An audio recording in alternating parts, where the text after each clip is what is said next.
Hi guys, it's been almost a month since I moved my succulents and cactuses inside, and I wanted to show you how they're doing and what plants I have here in the plant room under lights.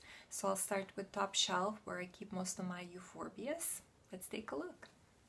So here at the corner of the top shelf I have Ripsalis spicifera or mistletoe cactus. Unlike other cactuses that I have in the basement that are already dormant, this one is still growing a little bit. Hasn't grown a lot since I got it a few months ago. Behind this mistletoe cactus I have Euphorbia Blue or Sticks on Fire. As you can see, since I got it inside a month ago, it lost all the colors. It had those beautiful colors from dark green to red with all the like yellow and orange tones, and I'm not gonna see that until next summer. It's continuing to grow, so this is all new growth, and it's thirsty a lot all the time.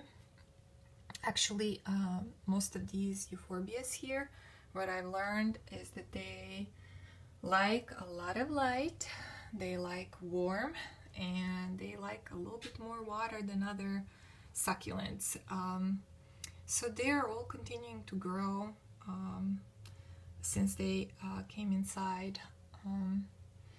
Here next to Sticks on Fire I have another Euphorbia Tanzanian zipper plant.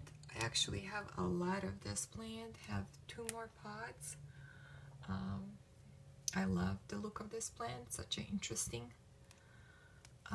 looking succulent, and I say succulent because euphorbias are a lot of times mixed up with cactuses. Sometimes even I by mistake will say Euphorbia cactus because they have all these spikes. They're so pokey, some of them at least, and they're not.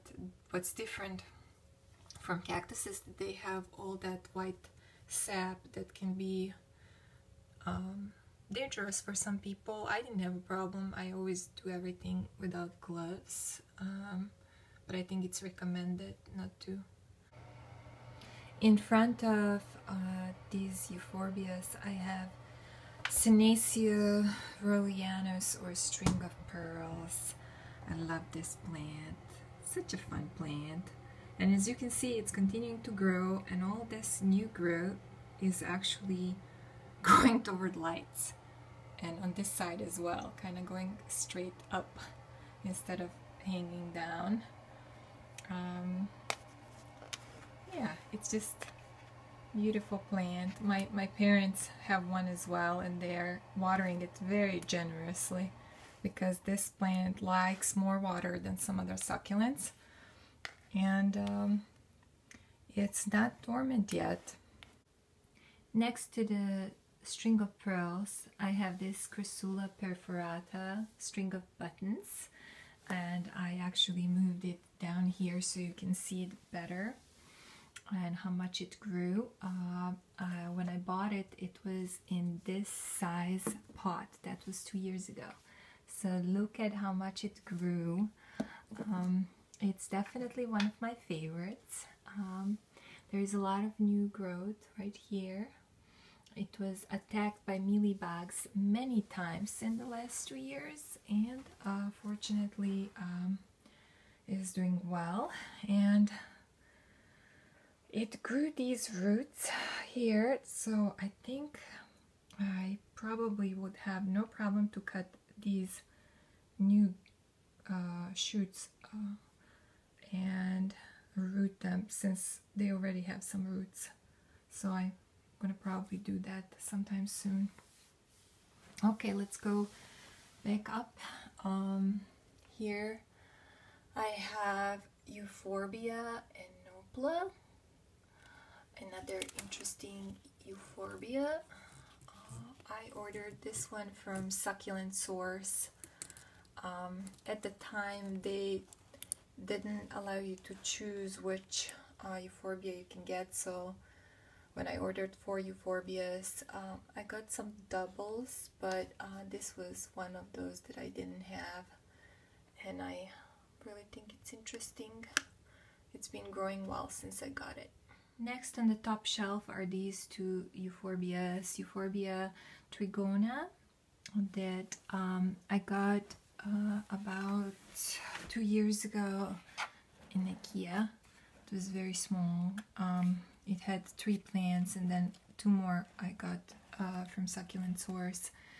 And it's one of those plants that grows like crazy and grows in the hot summer, no problem. Likes a lot of sun, a lot of water. And I don't have any more where to place it because it's so tall. That's why I had to cut off these tops. And here I'm propagating them now, so hopefully they will root.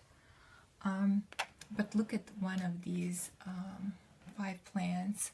This one here has four of these plants growing. It's like a bouquet of Euphorbia trigonas on top of this one Euphorbia trigona. Next to it is Euphorbia grandicornis, and it's also too tall, so this new growth here is really pale because it's not under lights. It's taller than where the lights are, getting close to the ceiling. I hope it's gonna be alright, or I'm gonna have to cut this one off too. Alright, we'll go back up. Next to these euphorbias, I have another miniature string of buttons that has been blooming for a while, and this one is also preparing to bloom. It's called Peperomia Ferreira. Not sure how to say this. I think it likes sun as well, and definitely not dormant. This one here, I think it's not growing much right now. Brevifolia, Aloe brevifolia, crocodile plant. If you get this plant, don't get scared during the summer when the leaves go yellow. I thought that I'm overwatering it or it's dying and got golden yellow color, and that's just distressed look on the sun of this aloe plant. I might make a video when it's summertime so you can see it. Doesn't like water. You can kill it very easily if you overwater it. So probably from all the plants that are here on the top shelf, that's the one that I don't water very much. Alright, in front of it there are 2 more euphorbias. Euphorbia lactea variegated or bones. This one I ordered online from Leaf and Clay, and I was really happy. It was about this size when I ordered it, about I think 4 months ago. So this is how much it grew, and all these new branches grew during this summer. And now, since I got it inside, actually all these little leaves here are new, and I think some of this growth is new. Same here. This is Euphorbia lactea compacta. This is completely new. This little branch here, since I got it in, definitely growing. Loves warm, loves light, likes a little more water. Then these 2 plants are not really succulents, and they love it here, and they like more water. This is I think called Purple Heart or Wandering Jew, and this one here is Tradescentia zebrina, has like little stripes, purple stripes, and as you can see, all the leaves and branches are now going up toward the light, even though it's usually hangs, so they're just trying to go closer to the light. Behind it I have Chrysula plant that hasn't been doing really well. I don't know, what am I not giving this plant? It's been losing leaves a lot. Maybe I'm not watering enough. maybe doesn't like here to be close to the light. I'm not sure. This is Crassula arborescens. Next to it is a silver dollar, also jade plant. I got it last Christmas. Had quite a bit of damage on the bottom leaves, mechanical damage, and it's still there. But it has been growing, and I think it's doing pretty well here. Alright, so that's the top shelf. Thank you for watching. See you in the next video where I'm going to show you the rest of the succulents that I have in the plant room.